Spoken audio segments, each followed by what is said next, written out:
ரொம்பவே ஆபத்தான பவர்ஃபுல்லான இந்திய மன்னர்கள் பத்தி நான் உங்களுக்கு சொல்றேன்.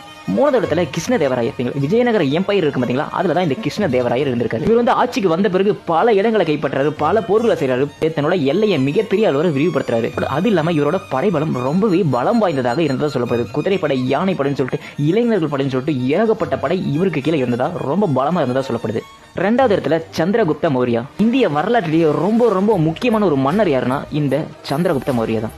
இவர் வந்து ஒரு காலகட்டத்தில் இந்தியா முழுக்க தன்னோட கட்டுப்பாட்டில் வச்சிருந்தாரு. அதாவது நந்தா பேரரசு தோற்கடிச்ச பிறகு இவரோட எல்லை ரொம்ப பெரிய அளவில் விரிவடைஞ்சு எல்லா நாட்டு மக்களாலும் பேசப்பட்டாரு. ஆனால் இவர் வந்து தமிழ்நாட்டில் அவ்வளோக்கும் அவரால் ஆட்சி செய்ய முடியல, நான் கைப்பற்ற முடியல. ஃபர்ஸ்ட் இடத்துல 2 பேர் இருக்காங்க, ஒன்று ராஜேந்திர சோழன், இன்னொன்று அசோகா. இந்தியாவையே திரும்பி பார்க்க வச்ச ஒரு மன்னன் யாருன்னு கேட்டீங்களா, அது அசோகா தான். இவர் மிகப்பெரிய அளவில் இந்தியா முழுக்க ஒரு இடம் விடாம, அதாவது சவுத் சைடில் தமிழ்நாட்டை தவிர மீது எல்லா இடத்தையுமே இவர் கைப்பற்றினார். இவரோட ஆட்சி காலம் அவ்வளோ பெரிய ஆட்சி காலம். இவர் 36 வயசுல இறக்குறாரு. பார்த்தீங்கன்னா ஒருத்தர் 36 வயசுல